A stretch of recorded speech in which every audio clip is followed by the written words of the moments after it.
кажемо изпрекината линија, мој да претица. Yani hangi yolda vardır şey?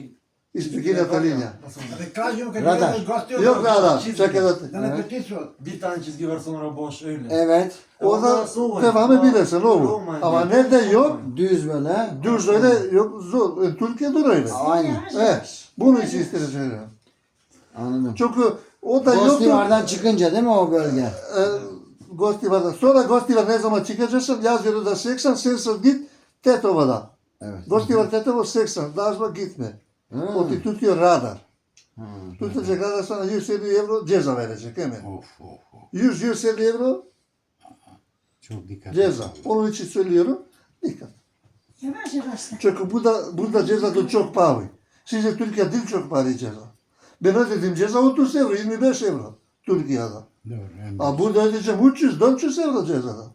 Nasıl Yunanistan gibi hangi? Allah. Yunanistan'da çok pahalı ceza. Yavaş gidelim abi. Evet. Yavaş. Yavaş gideceksin.